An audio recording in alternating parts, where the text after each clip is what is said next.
case of emergency. Thank you for joining us on this important day. Good morning and welcome to the University of Maryland. Please rise for the processional and remain standing until our degree candidates and platform party take their seats. Ladies and gentlemen, presenting the December 2017 class of the Philip Merrill College of Journalism.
Please be seated.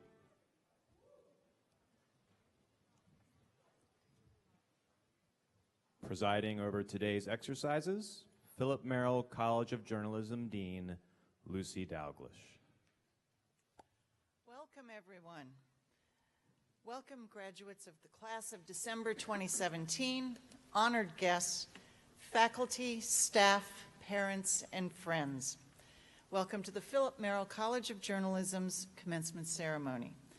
We are proud to honor the women and men who have completed the requirements for degrees of Master of Journalism and Bachelor of Arts in Journalism. First, let me introduce to you the members of the platform party. If you could please stand as your name is called and remain standing until everyone has been introduced. And I ask the audience to hold your applause until I have completed the introductions. First, we have today's commencement speaker, Professor Carl Sessions Stepp. Associate Dean for Academic Affairs and Director of the Master's Program, Rafael Lorente. Director of Internships and Career Development, Adrienne Flynn. Associate Dean and Director of Undergraduate Programs and our Equity Officer, Olive Reed. Today's student speaker, Summer Bedard. Merrill Lecturer, Director of Assessments and Director of the Graduate Multimedia Certificate Program, Christine Harvey. Broadcast Lecturer, Bethany Swain. Capital News Service Director and Lecturer, Sean Mussenden. Associate Professor and Director of Merrill's Doctoral Program, Ron Yaros. And continuing in the second row, we have Professor and former Dean Kevin Close, Professor Sarah Oates, Associate Professor Ira Chinoy, Associate Professor of Investigative Journalism Deborah Nelson, Associate Professor Chris Hansen, Merrill's Able Professor in Baltimore Journalism Sandra Beniski, Professor of the Practice and Director of the Shirley Povich Center for Sports Journalism, George Solomon, Director of our Capital News Service Broadcast Bureau, Sue Kopen-Katzeff, Director of our Capital News Service Washington Bureau, Jim Carroll, Broadcast Lecturer Cassandra Clayton, Director of Student Services, Josh Madden, Assistant Director of the Shirley Povich Center for Sports Journalism and Adjunct Professor, Beth Meacham. And serving as our announcer, our Communications Manager, Alexander Piles. Please be seated.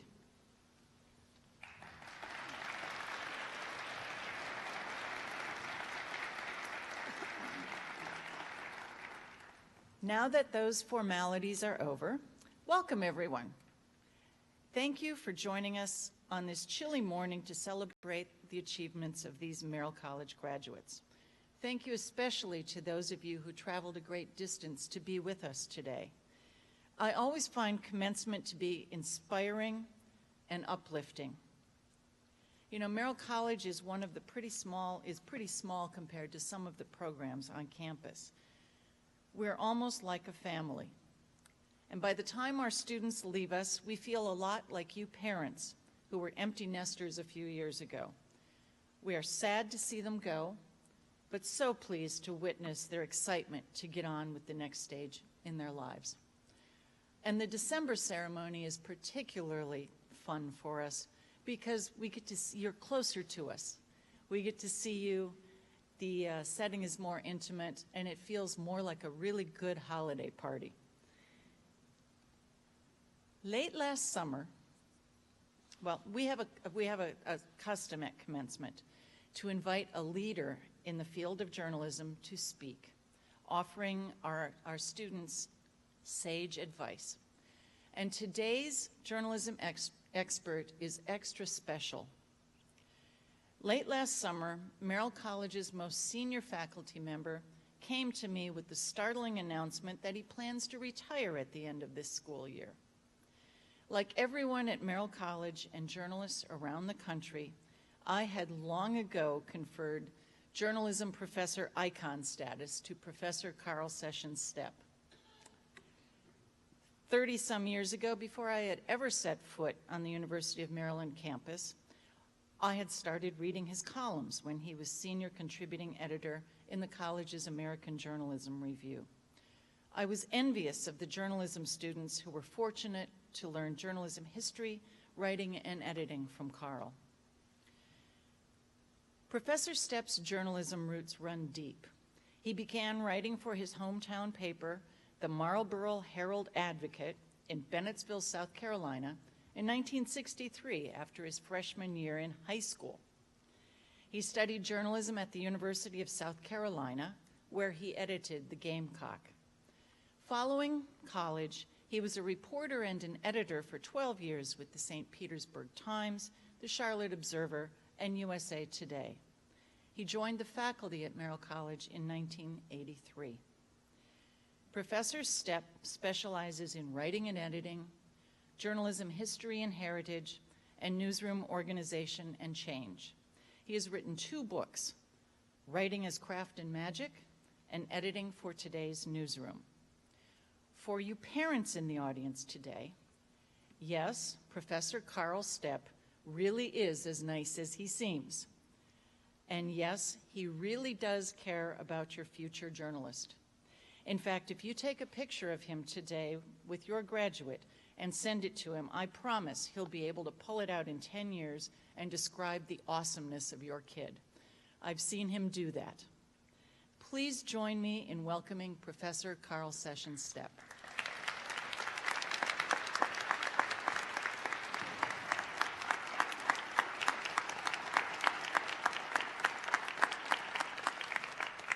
Thank you very much, Dean Douglas. That's very nice.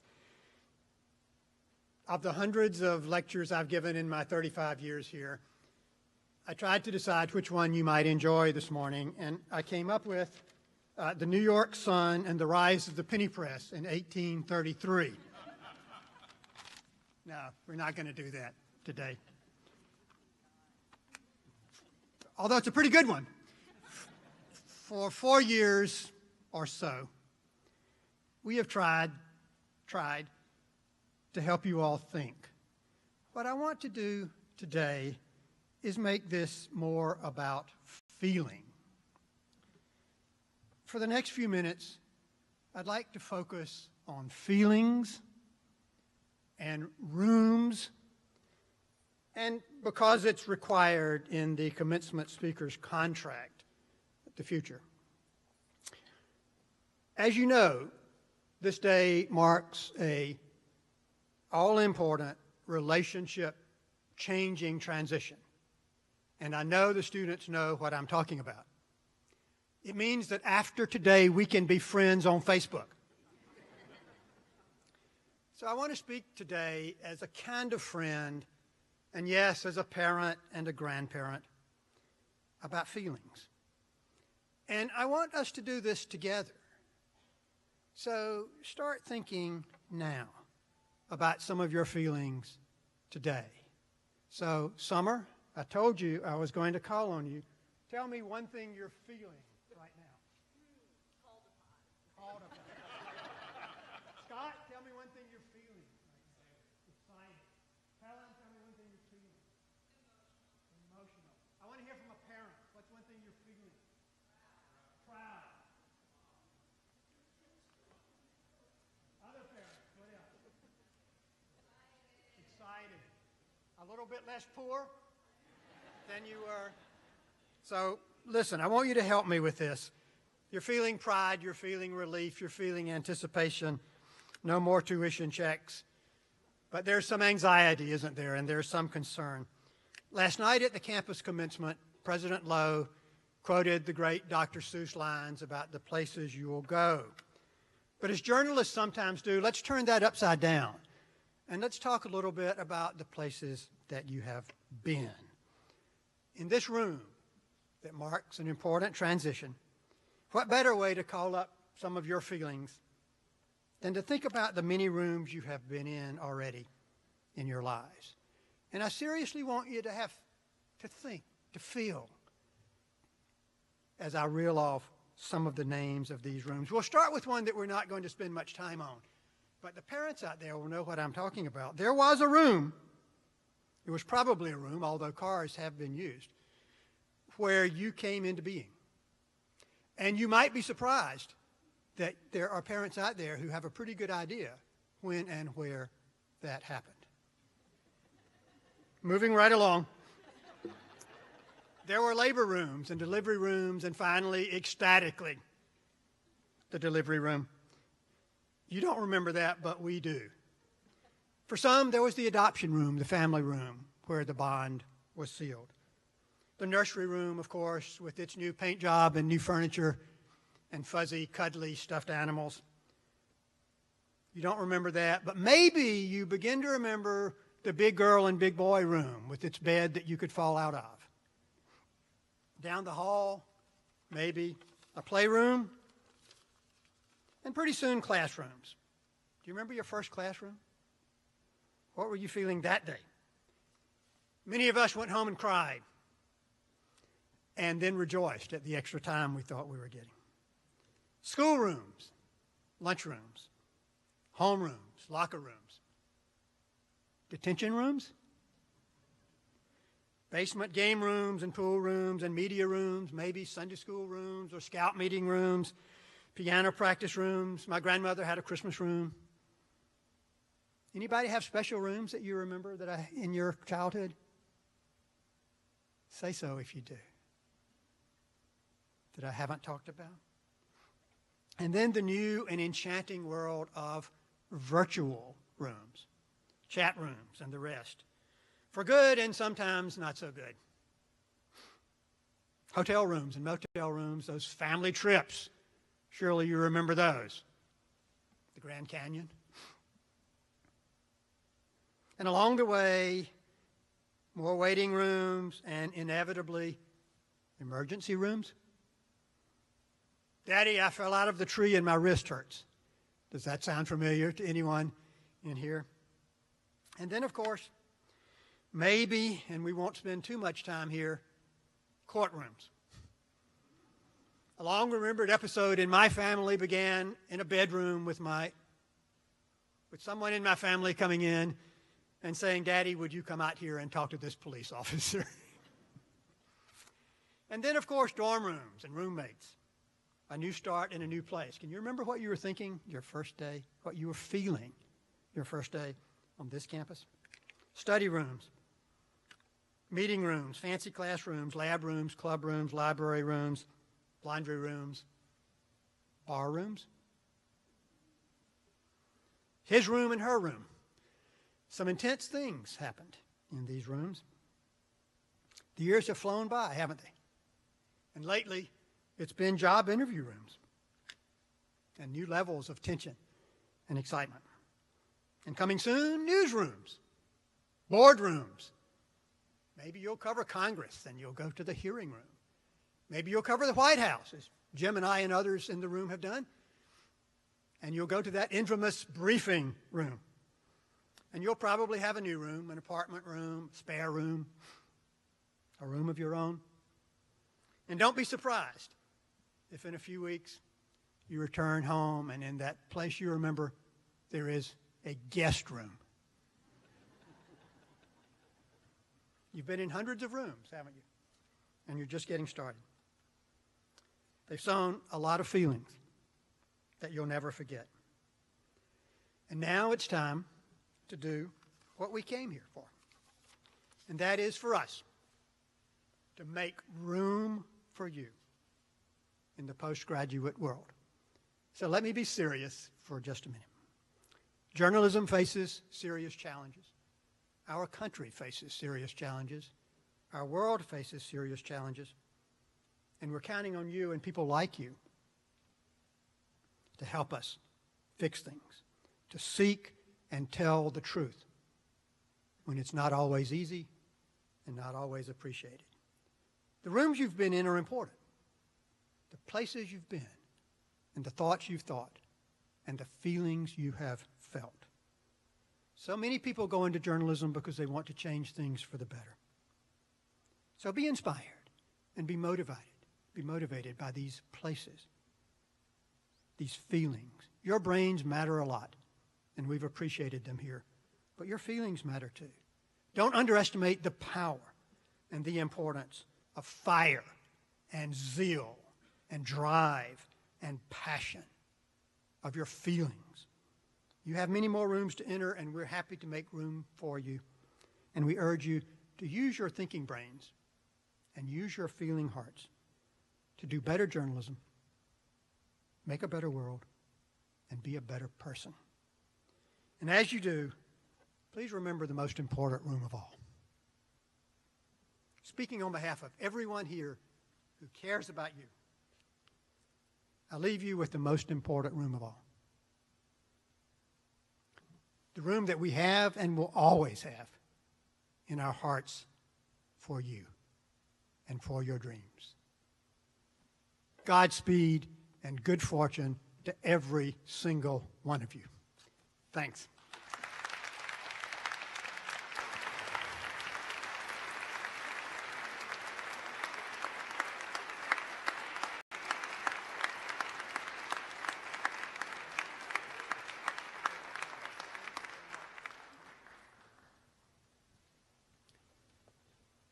Associate Dean Raphael Lorente and Adrienne Flynn will now present the master's degree candidates. Each candidate will receive a lithograph and congratulations from Dean Dalglish.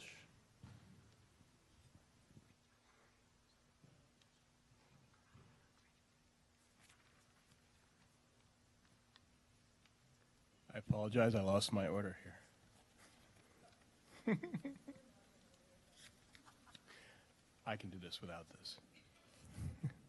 Changiz Ali.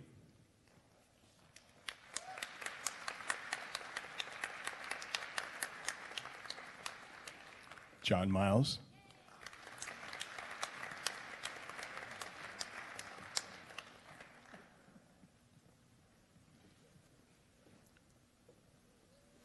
Helen Parshall.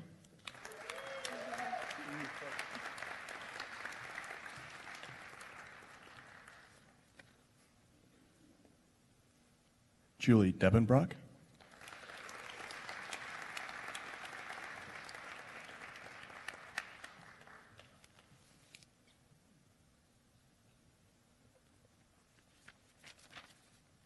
I'm sorry.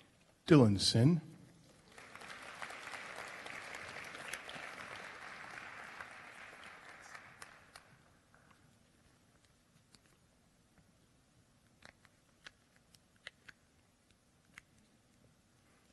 Christopher Miller.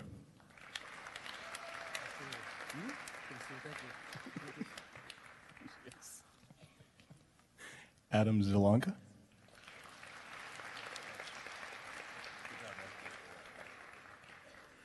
Jamal Francis.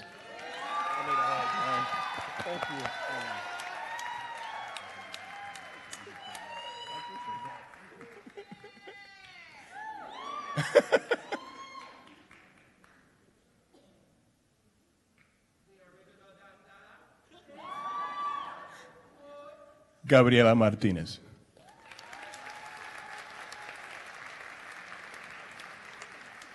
Oh, yes.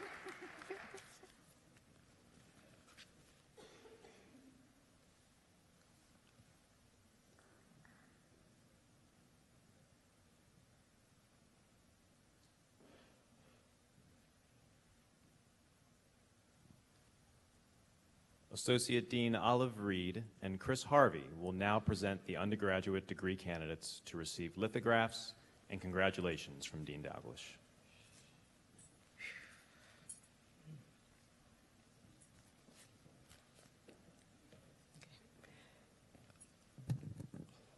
In accordance with the recommendation of the faculty of the Philip Merrill College of Journalism, please recognize these candidates who are here. Well, you won't get your degrees today, but to be recognized for the degree of Bachelor of Arts in Journalism. Yeah. Mitchell David Lord.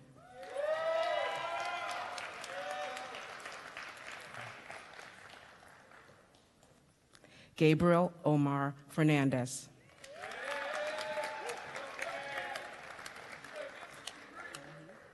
Okay. Alahiz Marie Melton.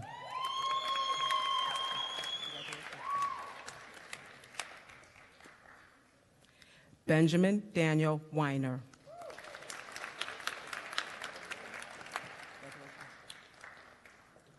Chase Nelson Pike.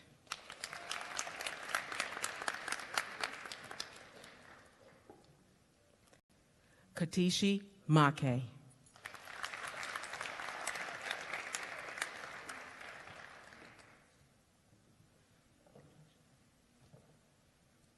Carolyn Snur.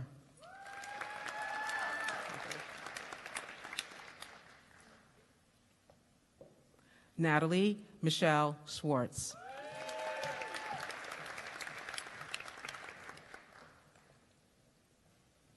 Naima Ahmed.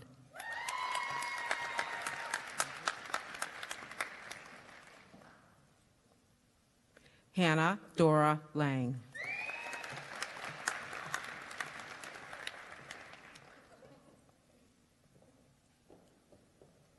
Alexandra Leah Simon.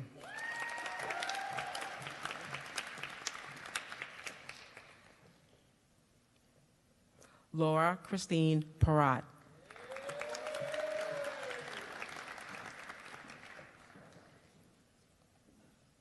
Scott Allen Toms.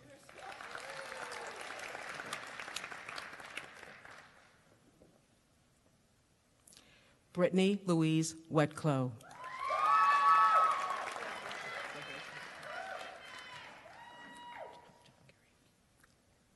Skylar Lauren Jahangiri.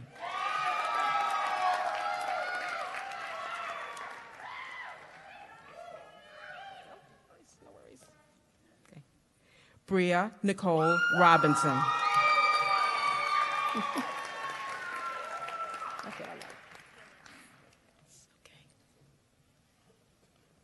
Danielle Beijing Gillis. That's right. We got to do you. Okay. Summer Breeze Bedard.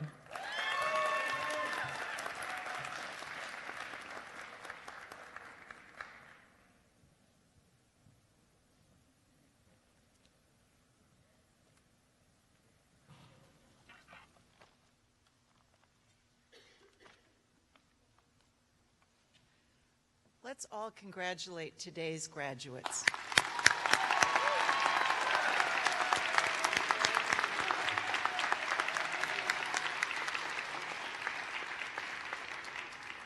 It is an ancient tradition to give an outstanding graduate selected by our undergraduate students the opportunity to address the commencement assembly on behalf of fellow students.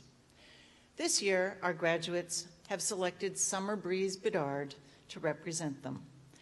As a freshman, Summer was awarded a Banneker Key Merit Scholarship given to the top 1% of our incoming students, and I distinctly remember calling Summer to tell her that she had won the Banneker Key and that I really, really hoped she would come to Merrill College.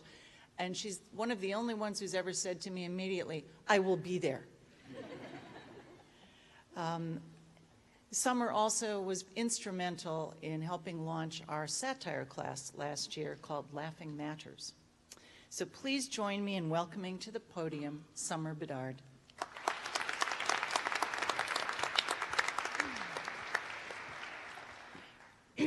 I'm very sorry.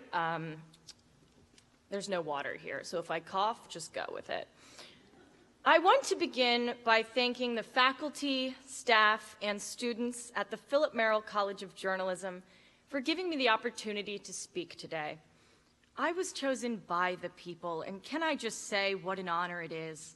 Out of a massive electorate of 30-some graduating seniors, 15 people actually read the email from Olive Reed, and 2 of those people actually voted. Thank you, guys. Of course, those numbers are not accurate. I'm not even counting all the graduating English majors who voted illegally, or the business majors who donated an obscene amount of money to my campaign. Philip Merrill College of Journalism, class of 2017. What a year to graduate with a degree in journalism. Woo! When you picked this major a few years ago, you and your parents probably had no idea you were studying to become an enemy of the people. Clearly a lot has changed. When I started here as a freshman, the biggest question facing journalists was from a regular segment, "Where in the world is Matt Lauer?" Well, we finally have an answer to that question. He's at home reevaluating his life choices. Now we must face new questions, namely, how will we make money, and why did everyone stop believing basic facts? It's a weird time to be any type of person, but it's a scary time to be a journalist. Our president said that freedom of the press, the First Amendment, is disgusting. There are literal Russian Twitter bots named @MAGA_Helen who spew white supremacist garbage in 280 characters or less.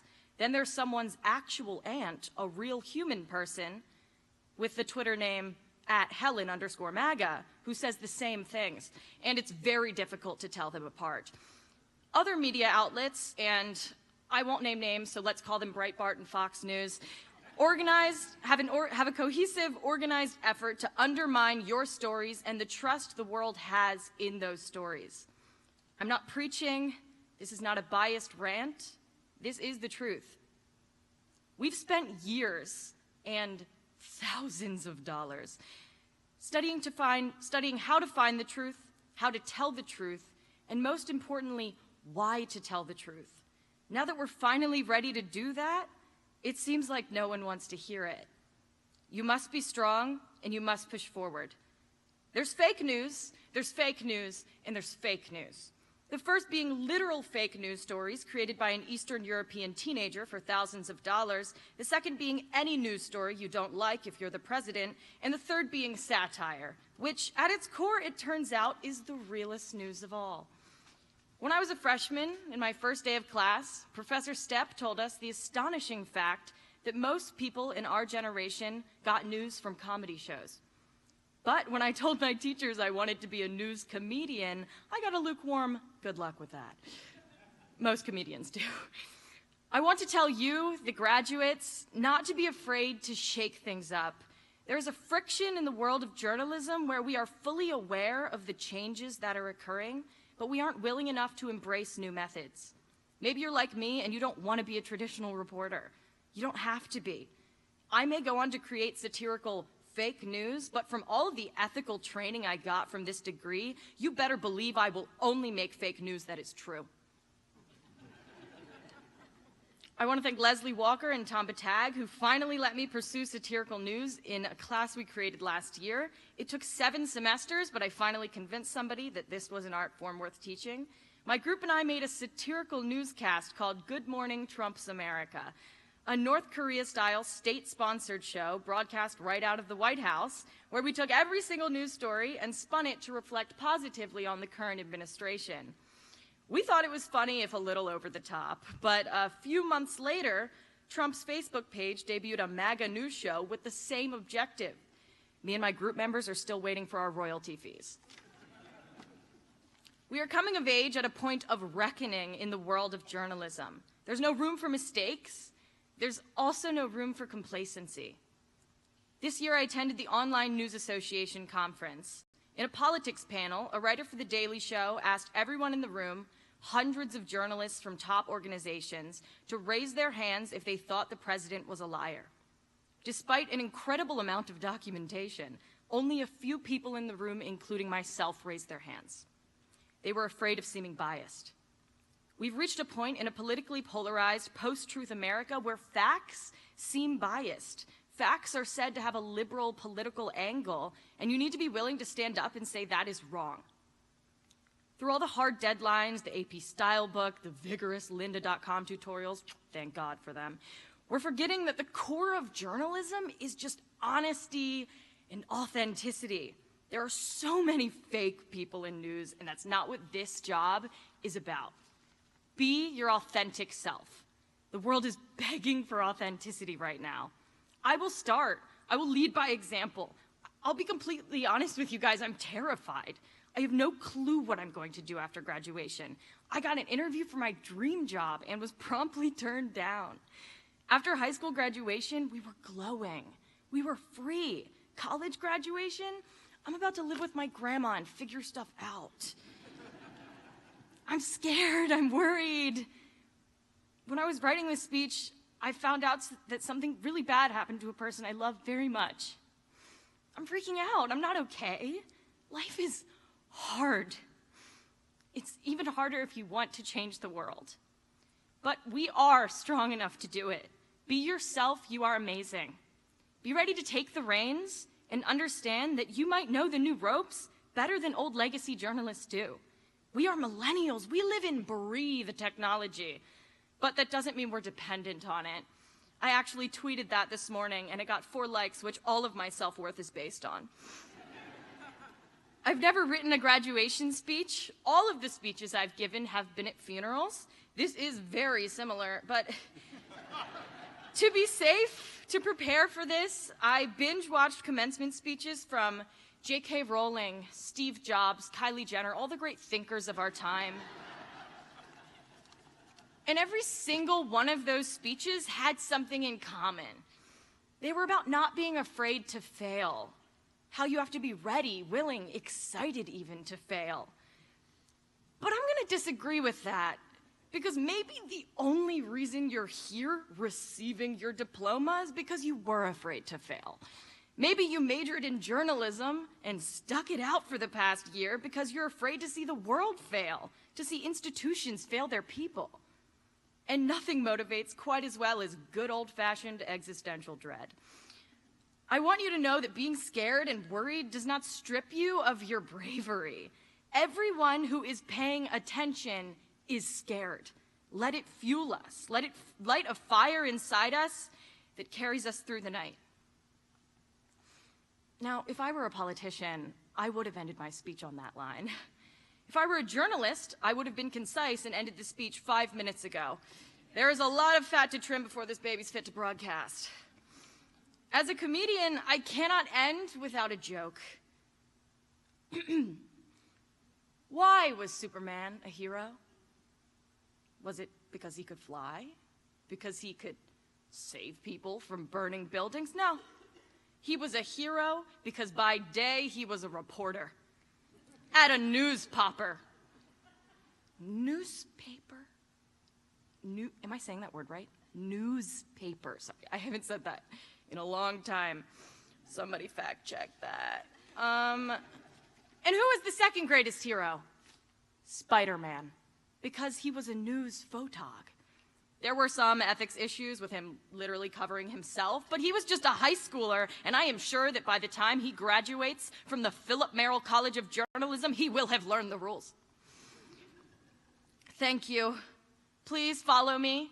Everyone, take your phones out and follow me on Twitter at I'm just kidding, I bet you thought I was done telling jokes. Good luck. Make me proud. Or better yet, make the world proud. Make yourself proud. And most importantly, have some respect for yourself. Do not accept a job with Fox News. Thank you.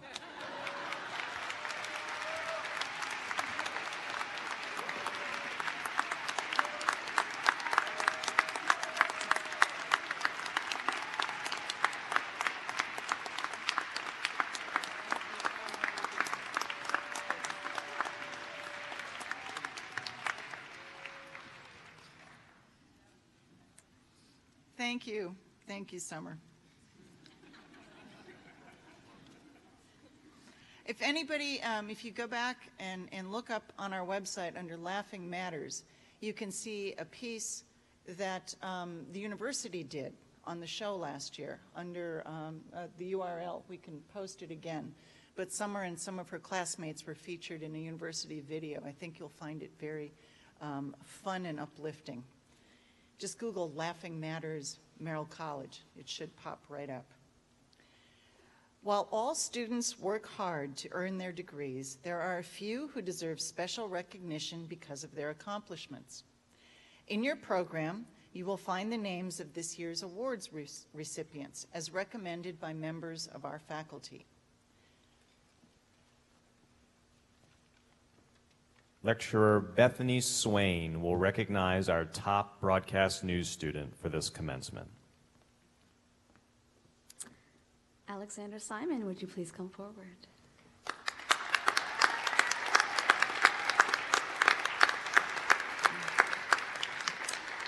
Don't be fooled if you haven't seen Alex around Knight Hall that much. It's because she spent most of her time in a windowless classroom in the back of TAWS that my students have named the Swain Domain. I met Alex in Journalism 262, the news videography class, during her sophomore year. Alex and her partner Hannah were the dream team, as they regularly produced the class's favorite pieces during the semester. From the minute we saw their profile about the College Park Needle Art Society, I knew they had a knack for finding stories, characters, field production, and visual journalism. I officially had Alex as a student for 2 semesters, although she logged enough hours in her classroom that she could have applied for residency. And most of that time was helping other students, whether as a TA for Journalism 262 or the advanced video storytelling class that creates the Viewfinder projects. Or maybe it was to enjoy something from the stash of chocolate that we can always find there. Alex is on the Viewfinder team that started the opioid crisis reporting last fall. She continued working on the project over the next year and a half. Just last week, as she took the lead on prepping the show to be broadcast on Maryland Public Television. Alex anchored the show with the year-long reporting, which is the biggest video project to come out of Merrill College. Alex's resume is packed with accomplishments. She interned at CNN and twice at NBC News. She was the multimedia editor at the Diamondback and helped with the transition to social videos and helped improve their social media presence. She's a leader with the campus National Press Photographers Association, and her work with Viewfinder has received numerous national honors, including a first place in the White House News Photographers Association Eyes of History contest for a piece she did for Viewfinder that was published on the Baltimore Sun website. But Alex is so much more than her accomplishments. And you don't need to take my word for it. There's a common theme when I asked some of her teammates what their favorite aspects were about her. They said, she was so fun to work with, and she continuously gives of herself to benefit others. And Alex is always energetic and willing to lend a hand. She's an exceptional leader who truly values the importance and power of teamwork. And that energy, talent, and generosity is part of why I'm excited to honor Alex today as the outstanding broadcast student. She is a wonderful example of what it means to be Merrill made. Don't tell anybody, but I heard that she might have accepted a position working for a CBS station as a digital content producer. So best of luck, and you'll see this lovely lady again on the Maryland Public Television in February as they broadcast Maryland's opioid crisis special.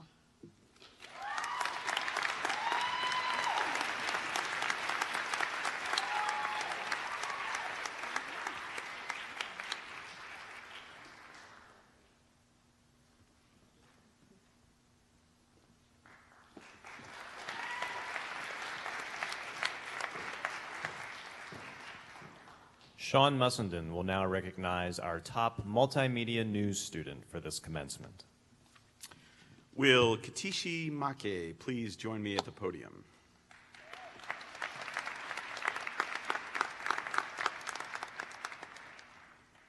Just going to embarrass you a little bit. Come on. Katishi has quiet determination. He is a student who persists in order to find and report information where others may give up. I first got to know Katishi when he was part of Capitol News Service. His first beat was in the Annapolis Bureau, was business, a subject that many students and, let's face it, readers find dry and boring. But Katishi has a knack for making business a compelling read. His coverage ranged from how Pepco rate increases would disproportionately affect the poor and minorities, to the reasons why Maryland's medical marijuana industry was very slow to roll out. Katishi is also a team player, and he can jump in and cover just about anything, a superlative trait in a newsroom. "I'll do it," Katishi said, when the CNS Bureau's education reporter had to suddenly quit. This doubled his workload, but he took it in stride. Katishi also pitched in and reported from the field on the controversial election night of Tuesday, November 8th, 2016. And did you know that some members of Congress from Maryland raised most of their campaign money from out of state? I didn't until I read Katishi's story and saw a graphic he researched and taught himself to create. Katishi has interned at the Pittsburgh Tribune Review newspaper, the McClatchy newspaper's Washington Bureau, and at CNN Politics. David Lightman, a longtime McClatchy, Capitol Hill, and White House correspondent and editor, and a professor here, said, "Katishi was a valuable member of the McClatchy reporting team this summer. He tackled a wide variety of assignments, including reporting from the NAACP convention, looking at the impact of health cuts on rural America, and finding protesters demanding an independent investigation of possible Russian involvement in the 2016 election. He showed tremendous promise as a journalist." His supervisor at CNN Politics wrote, "Katishi was wonderful to work with. He's clearly got a very bright future ahead of him." Please join me in congratulating Katishi Make as Merrill College's outstanding multimedia undergraduate.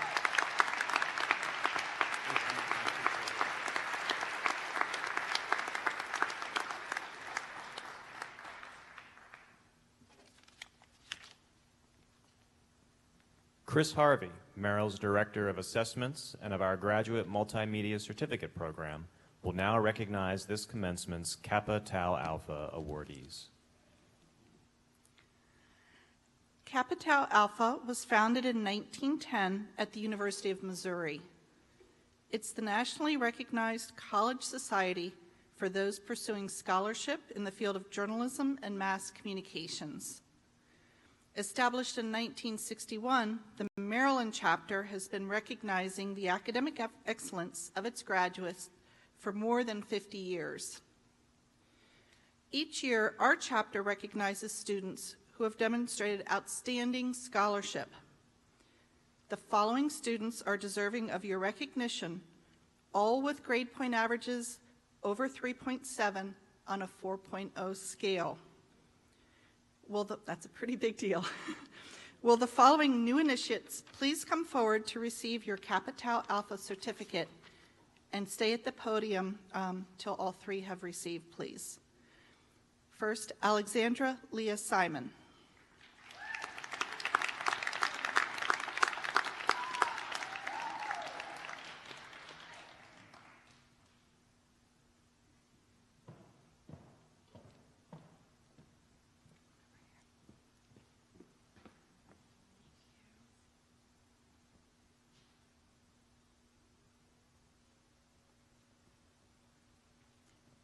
Hannah Dora Lang.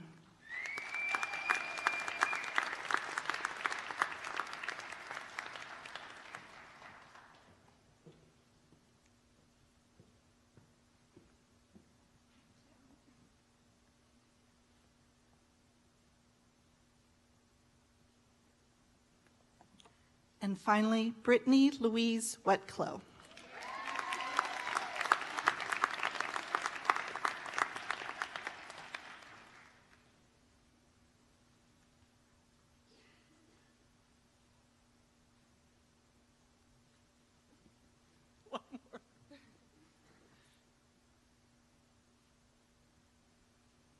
Please join me in congratulating all three of these academically talented students.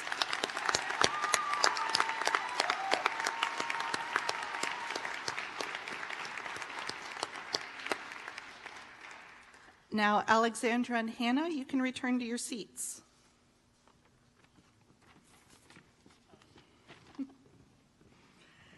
At this time, we want to recognize KTA's top student award winner.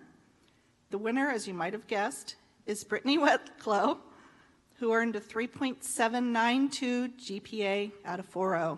Congratulations, Brittany.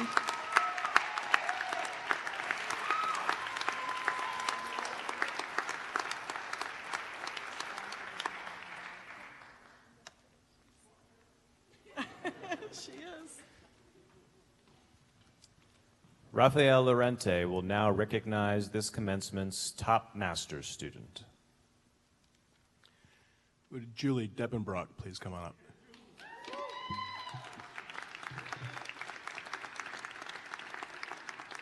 So as Julie walks up, let me say congratulations to all of the master's students.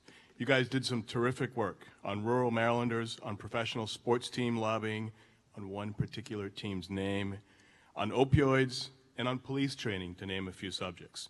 You also took to heart our call to take chances and innovate, flying a drone over a Russian diplomatic compound with State Department permission, shooting 360 video, and starting a new sports podcast. Nice work, folks.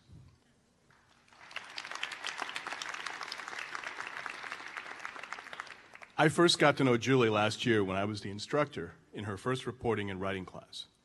Saying Julie is quiet and unassuming is a tremendous understatement. After a while, I would ask the class a question, and then I'd look only at Julie. Sometimes she'd answer, but not always. But Julie's unassuming style belied an incredible amount of potential. And school, after all, is all about growth, as Adrian Flynn, our faculty member and internship director, found out. Adrian said, and I quote, "Not long after she started here, I tapped her to go to a crisis case management competition at the business school, in which we were playing, if not hostile, at least insistent media, along with some professionals and Bethany Swain's camera crew. Adrian said, I think it literally was the day I saw this very shy but very smart would-be reporter realize that she could ask tough questions to important people and that she didn't necessarily have to raise her hand. She did her homework, fired a couple of good questions, blushed like crazy, and kept it up. I was very proud of her. She hasn't looked back." So Julie is first and foremost a storyteller, in the very best sense of the word. She is in journalism to tell the stories that illuminate the issues affecting the powerless in society. She wants to spur the rest of us to do something, to make a difference. This semester, Julie worked in Annapolis for the college's Capital News Service, a student-staffed and professionally edited news service. Julie covered Governor Hogan and other state issues. Her Annapolis bureau chief, Karen Denny, who was previously an editor for McClatchy, said this: "Julie is dedicated and meticulous. Her fact-checking is the best I have ever seen in a student, on par with any professional reporters. She's quiet, but has a lot on her mind. She's very focused and determined." As if that were not enough this semester, Julie was part of a class that spent the semester working on stories about police training in Baltimore. One more professor quote, because I think this is the best story of all. This is from Sandy Boniski, who runs and edits that Baltimore class. "When she was assigned a story about a woman who was chief of a division of the Baltimore Police Department, Julie drove to Baltimore again and again to watch the chief spend her evenings meeting with community groups. Those sessions meant Julie was getting home at 9 or 10 p.m., then driving back to Annapolis by 8 the next morning. But Julie knew that she couldn't write the kind of story she wanted to without spending hours with her subject. And let me add, and I'm still quoting, the police department had no interest in helping Julie out by letting her talk to the division chief's colleagues. But Julie kept smiling, as she often does, and showing up and taking notes and asking questions. And on the day before her last class, who should call to help her with details she needed but the Baltimore Police Commissioner. A great payoff for Julie's determination and hard work. That's the end of the quote. This past summer, Julie interned at NPR, working on the education blog and running social media accounts. Starting in January, Julie will be interning with the Kojanambi Show in Washington. Like the rest of your classmates, Julie, we expect a lot from you. More than at any time in my lifetime, the world needs to hear stories. Real stories that remind us of what binds us as a society, what binds us as human beings, and what binds us as citizens of a representative democracy. We're counting on you.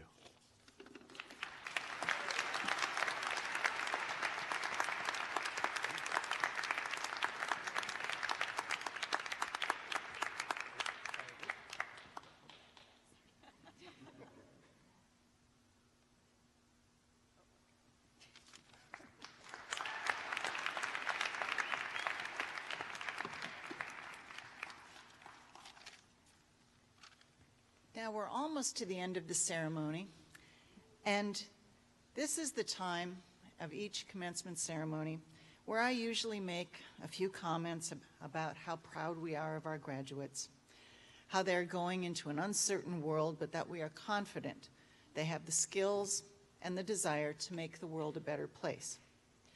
But this year, I have asked someone very special to close out our ceremony. Olive Reed joined Merrill College 25 years ago in our undergraduate student services office. Over time, she became indispensable and rose to become Associate Dean for undergraduate programs and the college's equity officer. Olive is beloved by the hundreds of graduates she has worked with over the years. Our graduates undoubtedly remember orientation before your first semester. By the end of that session, Olive had memorized your name, your parents' names, your hometown, your high school, your hobbies, and the names of all the other schools you had applied to. As the incoming dean 5 years ago, I was advised to sit down with Olive and have her describe undergraduate studies A to Z. I am still learning from her. But now, I've only got a few days left to learn from Olive before she retires at the end of next week. Olive, could you please first come forward and accept a few gifts from us?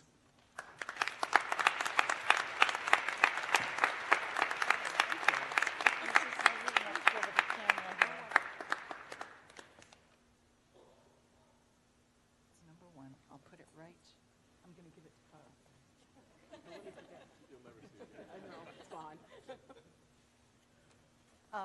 We have had this Terrapin print in the dean's office for weeks, asking students and faculty to sign it and give Olive a special message. And you'll see there's really no white space left on this. So Olive, please accept this from us.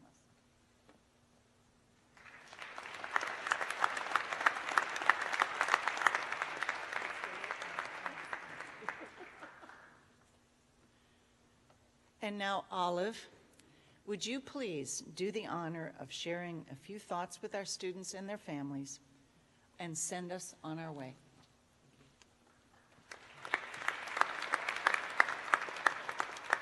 Yeah, it's that stage in life where you have to change the glasses.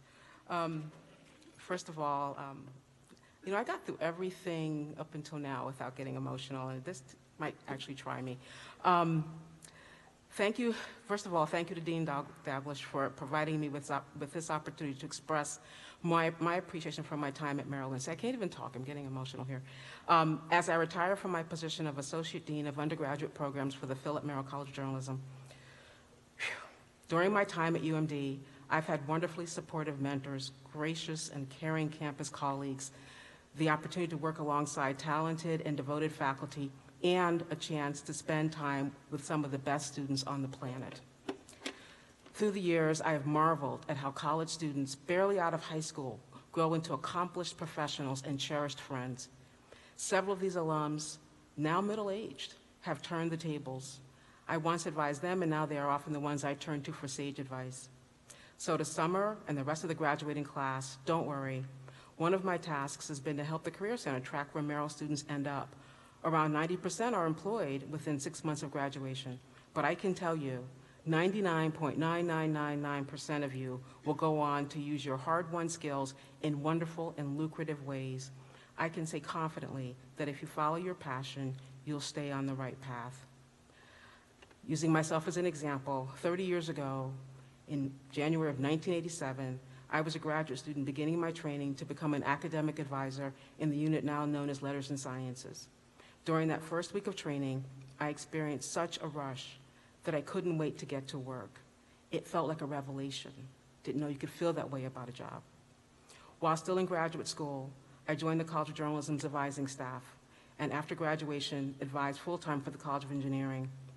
In each of these positions, I learned from wonderful supervisors/role models who were devoted to the support and encouragement of students and staff alike. In 1992, I returned to the College of Journalism, where I went on an incredible ride with faculty and staff who worked tirelessly in our old worn-out space to guide students on their journey to successful careers. Some of these faculty and staff are still here today. Now, what I'm about to share next, you may have heard me share at my reception, but I want to do it again. In an interview recently, I listened as Tyler Perry, yes, Tyler Perry, compared people in your life to the parts of a tree, and it moved me and it made me think of all of you, so I'm going to share it again. He said that some people in your life are like leaves and are only with you for a season. They add richness and beauty, but cannot stay. The leaves remind me of our students. Others are like branches on a tree. They are there to help carry your burdens, but we must be mindful to not let them break. These are our colleagues and our friends. And others are like the roots. Although you may not see them for extended periods of time, they are always there supporting you. Some of your root system was with you from the beginning. Others developed later, but they will likely be there for you throughout your life. Your family, your closest friends. Over the last 3 years, I experienced the prolonged illnesses and deaths of first my father and then my mother.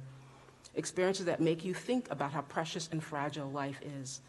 Also make you take stock of your own life. Leaving a job I love, but at times could be all-consuming, is not easy, but I want to be of service for many years to come. So I plan to take some time to rest and reflect, then see where the next part of the journey leads. I won't say farewell. Instead, I'll borrow from Tigger and say TTFN, or ta-ta for now, for those of you not up on all things Pooh. I hope the college will become part of your root system. LinkedIn, Facebook, email, however you choose, please stay in touch.